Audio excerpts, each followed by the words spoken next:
बिस्मिल्लाहिर्रहमानिर्रहीम। अस्सलाम वालेकुम नाज़रीन, आप यूट्यूब चैनल देख रहे हैं। मैं इमरान खान हूँ। आज ईद का पहला दिन है और रात के वक्त में ये वीलॉग रिकॉर्ड कर रहा हूँ। कुछ डेवलपमेंट्स आज के दिन की हैं, कुछ चीज़ें जो हैं वो हक़ाइक़ हैं, वो आपके साथ मैंने शेयर कर दी। एक तो जो प्रोसिक्यूटर थे इद्दत में निकाह केस वाले, ये केस मैंने आपको बताया था पहली पेशी पे उड़ जाना चाहिए, लेकिन हुआ ये कि जो खबर मानिका के वकील हैं वो पेश नहीं हो रहे अदालत में, और मुबैना तौर पे वो वहाँ अदालत में ही मौजूद होते हैं, आसपास दूसरी अदालतों में, लेकिन जब केस लगता है इद्दत में निकाह वाला तो वो पेश नहीं होते। दो पेशियों पे वो वहाँ पे नहीं आए और उन्होंने मामला लटकाने की कोशिश की, जिसकी वजह से फिर ख़ास तौर पे क्योंकि एक ही मुकदमा बाकी रह गया है बुशरा बीबी पर, अगर ये मुकदमा उन पर से ख़त्म हो जाता है तो वो आज़ाद शहरी बन जाएंगी, यानी ज़मानत उनको मिल जाएगी और वो बाहर आ जाएंगी। अब बुशरा बीबी का जो मामला है वो क्योंकि फिर उनको जेल में ही रहना पड़ा, ईद उनकी अंदर गुजारनी पड़ी इद्दत में निकाह वाला, लेकिन वहाँ प्रोसिक्यूटर ने एक मौक़िफ़ लिया। प्रोसिक्यूटर कहते हैं सरकारी वकील को। दो वकील होते हैं ना जब केस अदालत के अंदर हो रहा होता है। एक वकील जो होता है वो मुल्ज़िम का वकील होता है जिसके ऊपर इल्ज़ाम लगा होता है, दूसरा वकील जो होता है वो सरकार का वकील होता है। यानी अलग अलग किस्म के केसेस होते हैं। अगर दो पार्टियों का केस है तो दोनों पार्टियों का एक एक वकील होगा, लेकिन अगर एक पार्टी रियासत है, यानी कोई सरकार की तरफ से कोई प्रोसिक्यूटर है, किसी अदारे की तरफ से केस हुआ है, तो वह प्रोसिक्यूटर मौजूद होता है। वैसे नॉर्मल केसेस में भी प्रोसिक्यूटर मौजूद होता है। ये जो सरकारी प्रोसिक्यूटर है या सरकारी वकील है, इसने एक मौक़िफ़ लिया था जिसके बाद इसका तबादला कर दिया गया है। साकिब बशीर साहब ने इसको बड़ा तफसीली रिपोर्ट किया है। साकिब बशीर साहब इसमें लिखते हैं कि अहम खबर है, कल गैर मामूली मामला हो गया। इद्दत केस में इमरान खान और बुशरा बीबी की सेशन कोर्ट अपील में सरकार की जानिब से पैरवी करने वाले assistant deputy district prosecutor Rana Hasan Abbas, इनको जो है वो इद्दत केस से अलग करके दूसरी अदालत में भेज दिया गया है। राना हसन अब्बास ने कल दौरान समाअत एक मौक़िफ़ इख्तियार किया था। अब लोग कह रहे हैं कि मुबैना तौर पे यही ऐसा मौक़िफ़ है जिसकी वजह से इनकी ट्रांसफ़र हो गई है, क्योंकि इसका फ़ायदा इमरान खान साहब को हो सकता था। मौक़िफ़ ये था कि ये केस इस्लामाबाद सिविल कोर्ट के दायरा इख्तियार में ही नहीं आता, क्योंकि निकाह लाहौर में हुआ है। अब अगर ये वाला मौक़िफ़ वहाँ रखा जाता है तो फिर तो पूरा केस ही उड़ जाता है, सज़ा भी उड़ जाती है। फिर तो लाहौर में आए और कोई आकर इस केस को करे, वरना वहाँ तो बिल्कुल ये ज़ीरो हो जाता है। तो उन्होंने कहा निकाह क्योंकि लाहौर में हुआ तो ये यहाँ बनता ही नहीं है। प्रोसिक्यूटर ने कल ये सवाल उठाया और कल ही उसका तबादला दूसरी अदालत में करके उसकी जगह नए प्रोसिक्यूटर को अदालत ने केस सौंप दिया है। अब देखें, नया प्रोसिक्यूटर ये वाला मौक़िफ़ तो नहीं अपनाएगा। माजी में नूर मुकद्दम केस समेत हाई प्रोफाइल केसेस में राना हसन अब्बास केसेस की ज़बरदस्त तरीके से पैरवी कर चुके हैं, यानी उनकी कोई काबिलियत के ऊपर भी शक नहीं है। ये बात जो है वो रिपोर्ट की साकिब बशीर साहब ने, और हैरत अंगेज़ तौर पे नहीं, पाकिस्तान में ये चीज़ें अब नॉर्मलाइज होती चली जा रही हैं। फ़लस्तीन के हवाले से भी मुझे आपके साथ बात करनी है। यही बात कर लेते हैं कि ईद के दिन भी इसराइल की चारहियत जो है वो रुकी नहीं, और इसराइल को जो है वो दुनिया भर से तंबीह भी की जाती है, सपोर्ट भी की जाती है। दोनों तरह की चीज़ें हो रही हैं। ऑस्ट्रेलिया ने एक स्टेटमेंट दिया कि वो भी गौर कर रहे हैं कि वो फ़लस्तीन को बतौर एक रियासत तस्लीम कर लें। दुनिया इस मामले पे बहुत ज़्यादा डिवाइड है, लेकिन आज ईद के दिन भी तबाही फिरी है इसराइल ने, बमबारी जारी रखी है। मुसलमानों का एक बड़ा दिन है, लेकिन 122 फ़लस्तीनी शहरी शहीद हुए हैं। मुख्तलिफ रिपोर्ट्स के मुताबिक 100 से ज़ायद फ़लस्तीनी शहरी इसराइली बमबारी के नतीजे में आज के दिन में शहीद हुए हैं, और कुछ रिपोर्ट्स ये कह रही हैं कि ये नंबर 122 और कुछ ये कह रही हैं कि इससे ज़्यादा है। तो ये एक बड़ा बदकिस्मत साल है। इसमें फ़लस्तीनियों के ऊपर जुल्म की जो दास्तान लिखी गई है, माजी में उसका कोई हवाला नहीं मिलता। यानी पहली जो दूसरी जंग अज़ीम के बाद ये इस किस्म की जो सूरत हाल है, हमने यानी जब से ये सदी शुरू हुई है ऐसी तबाही हमने नहीं देखी। इतने बड़े पैमाने पे ऐसा कत्लेआम हमने नहीं देखा। जो कत्लेआम यहाँ पे इस वक्त किया जा रहा है, बहुत छोटे वक्त के अंदर, बड़े महदूद वक्त के अंदर बहुत बड़े पैमाने पर बम्बारमेंट करके बच्चों को, ख़वातीन को, डॉक्टर्स को, मदद करने वाले अमले को, हर एक को निशाना बनाया गया है। सहाफ़ियों को निशाना बनाया गया, बहुत बड़े पैमाने पर निशाना बनाया गया है। एक खबर नाज़रीन भावलनगर से ये रिपोर्ट हो रही है, अभी इसकी तफसीलात सामने नहीं आई। जब पुलिस का मौक़िफ़ आएगा तब पता चलेगा। पुलिस ने कोई रेड किया था, उसके बाद पुलिस के ऊपर अटैक हुआ है। कहा यह जा रहा है कि एक या दो थानों के ऊपर बहुत बड़ी तादाद में अटैक किया गया है, और उसमें पुलिस वाले बहुत सारे ज़ख्मी भी हुए हैं, मार कुटाई भी हुई है, बड़ा नुकसान भी हुआ है। देखना यह है कि एक्चुअली ये मामला क्या है, पुलिस इस पे मौक़िफ़ क्या लेती है। हसास मामला है, लेकिन पुलिस इस पे मौक़िफ़ क्या लेती है ये देखना होगा। लेकिन अजीब बात यह है कि सोशल मीडिया के ऊपर लोग पुलिस को उतनी हमदर्दी के साथ नहीं देख रहे। उसकी वजह यह है कि पुलिस ने लोगों को बहुत मारा है। गुज़िश्ता 2 सालों में पुलिस ने लोगों को बहुत मारा है, बहुत ज़्यादा मारा है। अब देखना यह है कि इस मामले में इंसाफ होता है या नहीं होता। और वज़ीर आला पंजाब, जिनकी सुबह से ये चल रही थी, पहला दिन बड़ा, यानी सुबह 10-11 बजे खबर आती है कि मरीम नवाज़ ने दिन का बेशतर हिस्सा यतीम बच्चों के साथ गुजारा। वो भी अभी तो दिन शुरू हुआ है। मरीम नवाज़ को वहाँ ले जाया गया, 2-4 मिनट की वीडियो बनाई गई, वो वीडियो जारी करके उन्होंने कह दिया दिन का बेशतर हिस्सा। वो अभी तो दिन शुरू हुआ है, बेशतर हिस्सा गुजर भी गया मरीम नवाज़ का।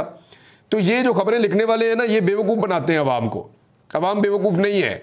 इस तरह की फ़ोटो सेशन से, इस तरह के टिकटॉकों से और इस तरह की सोशल मीडिया के ऊपर सस्ती शोहरत हासिल करने के तरीक़ों से हुकूमतें नहीं चलती। हुकूमत का पता चलेगा आज रात तक कि अहम मामला आते, ख़ासतौर पर मामला मैंने अभी आपको एक बताया है, इन पे मरीम नवाज़ का या हुकूमत पंजाब का मौक़िफ़ क्या आता है। देखते हैं कि मेडल लेने वाले आईजी का मौक़िफ़ क्या आता है। चीज़ें सामने आ जाएंगी तो पता चल जाएगा। एक और ख़बर आई है जी, और ये खबर जो है वो एक सीनियर सहाफ़ी है, उनके ज़रिए से आई है कि ऐवान सदर में जरदारी साहब को ये कहा गया कि बिलावल को डिप्टी वज़ीर आज़म बना देते हैं और आप लोग हुकूमत को ज्वाइन कर लें, हुकूमत के अंदर वजारतें ले लें। और मुबैना तौर पर जरदारी साहब ने शायद इसके लिए हामी भी भर ली है। लेकिन क्या जो गंद का टोकरा इस वक्त शहबाज शरीफ साहब ने अपने सर पे उठाया हुआ है, फॉर्म 47 वाला, उसको बिलावल और जरदारी साहब अपने सर पे रखना चाहेंगे? अभी तक तो बड़ा टेक्निकल खेले हैं। उन्होंने किया क्या अब तक उन्होंने आईनी ओहदे हासिल किए हैं। सदर पाकिस्तान जरदारी खुद बन गए हैं, यूसुफ गिलानी चेयरमैन सेनेट बन गए हैं। वो अहम तरीन चीज़ों पर कंट्रोल करने के बाद सिंध में अपनी हुकूमत को मुस्तहकम कर चुके हैं। अब वफाकी हुकूमत के ऊपर सारी की सारी बदनामी पड़ रही है। और वफाकी हुकूमत वैसे भी शहबाज शरीफ की तो है ही नहीं, यानी उसके अंदर राणा सनाउल्लाह साहब का स्टेटमेंट बड़ा मज़ेदार भी है और बड़ा इम्पॉर्टेंट भी है। राणा सनाउल्लाह साहब फरमाते हैं कि मोहसिन नकवी, फैसल वाडा, अनवारुल हक काकड़ ये एक ही कबीले से हैं और जो वज़ीर ख़जाना औरंगज़ेब हैं वो इनके कज़न हैं। तो एस्टेब्लिशमेंट का रोल ख़त्म हुआ ना होगा। और राणा सनाउल्लाह साहब कह रहे हैं कि नवाज शरीफ की रहनुमाई की ज़रूरत है, पाकिस्तान मुसीबत में घिरा हुआ है, लोगों को ज़रूरत होती तो लोग नवाज शरीफ को वोट डाल देते। लोगों ने नवाज शरीफ को वोट ही नहीं डाला, रिजेक्ट किया है, लिहाजा कोई ज़रूरत नहीं लोगों को फ़िलहाल। फिर राणा सनाउल्लाह साहब ने एतराफ़ किया कि सियासी इदम इस्तेहकाम मौजूद है। 8 फरवरी के इंतखाबात के बाद भी इस्तेहकाम नहीं आया। वो तो तब आएगा ना जो इलेक्शन जीता उसको आप हुकूमत दे दें, या रिजल्ट 8 फरवरी के इंतखाब के मुताबिक अनाउंस कर दें। 2/3 अक्सरियत है इमरान खान की। अब वो क्लेम करते हैं 183, 179 यानी 180 के करीब सीटें वो क्लेम करते हैं कि हमें मिली हैं, वो उनको दे दें। फिर देखिए आप इस्तेहकाम कैसा ज़बरदस्त आता। लेकिन वो कह रहे हैं सियासी सूरत मुल्क की अच्छी नहीं है, पाकिस्तान बहुत बुरी तरह माशी दलदल में धंसा हुआ है, एस्टेब्लिशमेंट का रोल ख़त्म हुआ ना आइंदा होगा। ये राणा सनाउल्लाह साहब की ख्वाहिश तो हो सकती है कि एस्टेब्लिशमेंट का रोल ख़त्म नहीं होगा, लेकिन एक दिन हो जाएगा। हाँ, जो रोल उनका एक्चुअल रोल होना चाहिए वो रहना चाहिए। उनकी एक इंस्टीट्यूशनल इनपुट है, मुख्तलिफ इदारों से हुकूमत को इनपुट लेनी चाहिए, उनसे मशवरा लेना चाहिए। लेकिन ये नहीं हो सकता कि फ़ैसले जो है वो बड़े बड़े, यानी अवामी फ़ैसला भी कि लोग किसको वोट डालेंगे और लोगों ने जिसको वोट डाला हुकूमत उसकी बननी है या नहीं बननी, ये फ़ैसले तो ये नहीं हो सकते। लेकिन राणा सनाउल्लाह साहब कह रहे हैं फ़िलहाल ये रोल ख़त्म नहीं होगा क्योंकि वो इसके बेनिफिशरी हैं। अभी तो उनको ये बहुत अच्छा लग रहा है। अब पाकिस्तान पीपल्स पार्टी का मैंने आपको बताया कि बिलावल जो है वो शामिल होने की बात कर रहे हैं। दूसरी तरफ खुर्शीद शाह साहब ने तनकीद की शहबाज शरीफ साहब पे। वो ये कह रहे हैं कि अगर शहबाज शरीफ ने ग्रेड 17 से ग्रेड 21 को 4 तनख्वाहें दी हैं तो फिर मुल्क में ख़जाना तो होगा। एक तरफ मांगने जा रहे हैं पूरी दुनिया में, कशकोल लेकर फिर रहे हैं कि हमें पैसे दे दें, beggars are not choosers, Shehbaz Sharif साहब मांगते फिर रहे हैं। और दूसरी तरफ 4 तनख्वाहें जो हैं वो 17वें ग्रेड से लेकर 21वें ग्रेड तक के अफसरान को दी जा रही हैं। बड़ा अनफॉर्चुनेट है, बदकिस्मती है। नाज़रीन, ईद के दिन आपको कुछ स्टेटमेंट्स मैं याद दिला देता हूँ। ये बड़े मज़ेदार स्टेटमेंट्स हैं और आपको याद होंगे सारे के सारे। और ये सारे स्टेटमेंट्स जो हैं वो इमरान खान के बारे में हैं। मैंने ये सोशल मीडिया के ऊपर पढ़ा, हमारे एक दोस्त हैं मोहम्मद नवाज़ खान साहब, उन्होंने भी इसको शेयर किया। इसमें थोड़ा सा मैंने और चीज़ें भी शामिल की हैं, लेकिन ये बड़ा दिलचस्प है और हक़ाइक़ के ऊपर मबनी है कि इमरान खान के बारे में आज तक प्रोपेगेंडास कौन कौन से किए गए और उन प्रोपेगेंडास का पब्लिक ने क्या जवाब दिया।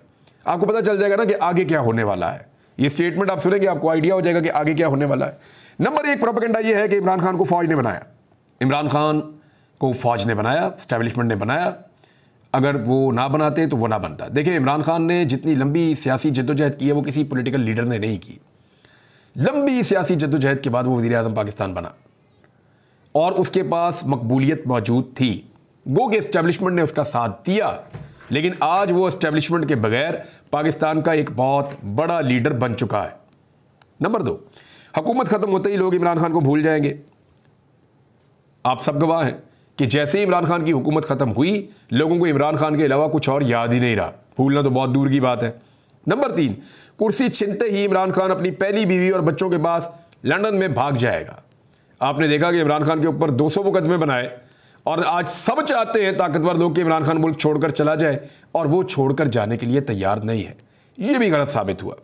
चौथा प्रोपेगेंडा, इमरान खान 2 दिन जेल की सख्ती बर्दाश्त नहीं कर पाएगा। मम्मी रेडी है, बहुत ही कमज़ोर आदमी है, बड़ी आसान ज़िंदगी गुजारी है। He is a tough guy, he was a tough guy और वो आज भी है, आउट ऑफ सिलेबस है।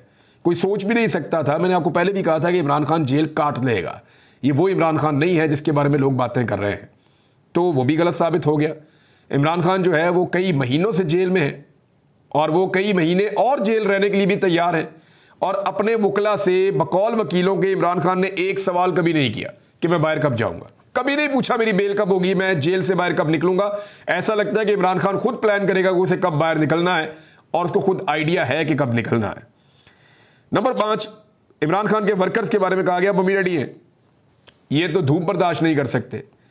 फिर तारीख गवाह है जितनी मार पाकिस्तान की तारीख में पाकिस्तान तहरीक इंसाफ ने खाई उतनी मार किसी और पॉलिटिकल पार्टी के वर्कर ने कभी नहीं खाई। पीपल्स पार्टी और पीएमएलएन के कारकुन को इससे आधी से आधी मार पड़ती ना, सियासत से तौबा कर लेते, क्योंकि वहां पे लीडर साथ मार नहीं खाते। लीडर ज़्यादातर डील कर देते हैं। जुल्फ़िकार अली भुट्टो की फांसी के बाद या बेनज़ीर भुट्टो की शहादत के बाद से तो पीपल्स पार्टी बिल्कुल एक डिफरेंट पार्टी है। मैं बेनज़ीर की पार्टी की बात नहीं कर रहा, मैं जरदारी की पार्टी की बात कर रहा हूँ। उधर पीएमएलएन जो है वो मियाँ साहब हर दफ़ा डील मार के जो पाकिस्तान से बाहर निकल जाते हैं, भाग जाते हैं, डील करके इक़्तिदार में आते हैं, डील करके निकल जाते हैं जैसे ही पकड़े जाते हैं। लिहाजा इनके कारकुन ये नहीं कर पाएंगे जो पाकिस्तान तहरीक इंसाफ के कारकुन ने कर दिया। छठा प्रोपेगेंडा किया गया कि इमरान खान नशे का आदी है, एक दिन नहीं गुजार सकेगा, 2 घंटे में नाक रगड़ेगा। फिर आपने देखा कि इमरान खान साहब की जेल से जो खबरें आ रही हैं, किताबें पढ़ रहे हैं, कुरान पाक पढ़ रहे हैं, अहादीस पढ़ रहे हैं, वो नशा नहीं मांग रहा, साइकिल मांग रहा वर्जिश करने के लिए। लोग बता रहे हैं खाना शाना भी ठीक खा रहे हैं, सेहत भी तगड़ी है, अपनी वॉक शॉक भी कर रहे हैं। वो आदमी ने नशा नहीं मांगा, डंबल मांगेंगे कि प्लास्टिक वाले डंबल ही दे दो, रबड़ वाले, मैं अपनी वर्जिश कर लूँ। रबड़ वाले डंबल वो होते हैं जिससे कुछ चोट आपको नहीं लगती। बहरहाल ये भी रिपोर्ट किया था अतर काज़मी साहब ने, मुझे याद है अच्छी तरह। तो नशे का आदी जिस आदमी को कहा वो नशे के अलावा वर्जिश का आदी निकला, फिटनेस का आदी निकला। यानी जो लोग नशा नहीं करते सियासतदान, उनको 1000 किस्म की बीमारियां हमने देखा लगी हुई है। नवाज शरीफ साहब की बीमारियों को लिखने में सिर्फ कई सफ़े लग जाते थे, एक्स्ट्रा शीट का इस्तेमाल करना पड़ता था नवाज शरीफ साहब की बीमारियां लिखने के लिए डॉक्टर अदनान को। कोई नशा नहीं करते मियाँ साहब। इधर इमरान खान पे दुनिया भर के नशे डाल दिए, एक बीमारी अब तक नहीं हुई, एक दिन कोई शिकायत नहीं आई कि इमरान खान को यह प्रॉब्लम है जेल के अंदर। 7वां, जब इमरान खान साहब टिकट बांटेंगे तो कोई इनका टिकट लेने वाला नहीं होगा।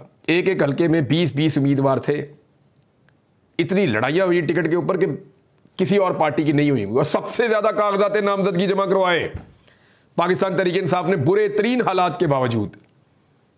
फिर भी जो है वो प्रोपेगेंडा किया गया, लेकिन इमरान खान साहब के खिलाफ ये प्रोपेगेंडा भी गलत साबित हुआ। बल्ले का निशान गया तो इलेक्शन गया, सबने देखा बल्ले का निशान भी गया और इलेक्शन भी नहीं गया। लोगों ने ढूंढ ढूंढ के इधर उधर के निशान जो भी दिया गया, किसी को जूता दे दिया, किसी को लैपटॉप दे दिया, किसी को घड़ी दे दी, किसी को जग दे दिया, किसी को गिलास दे दिया, किसी को मग दे दिया। ये सारी चीज़ें अब छेड़ बनी हुई हैं हारने वाले उम्मीदवारों की। लोगों ने ढूंढ ढूंढ के निशान ठप्पे मारे, तबाही फेर दी, इतने वोट डाले लोगों ने।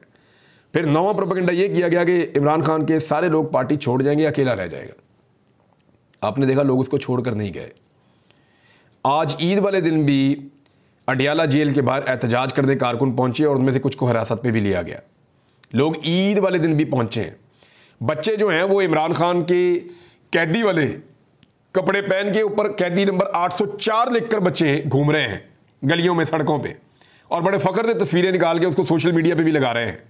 ऐसा तो हमने पाकिस्तान में कभी नहीं देखा कि जिसको लोगों ने छोड़ देना था, जिसने अकेला रह जाना था, उसके साथ सारी कौम ही खड़ी हो गई। 10वां प्रोपेगेंडा किया गया कि वोटर जो है वो मायूस हो जाएगा और 8 फरवरी को बाहर नहीं आएगा। फिर आपने देखा कि वोटर कैसे आया, तौबा तौबा करवा दी वोटर ने। इतनी लंबी लाइनें पाकिस्तान में कभी नहीं देखी होंगी किसी ने। वोटर ने इतना वोट डाला कि तबीयत हरी कर दी। किसी वोटर को फेंका उधर, किसी को उधर, 25-25 किलोमीटर 50-50 किलोमीटर दूर जो है नौजवान वोटरों का वोट बना दिया। वो पहुंच गए वहां पे भी वोट डालने के लिए, लाइन में लग के उन्होंने वोट डाल दिया।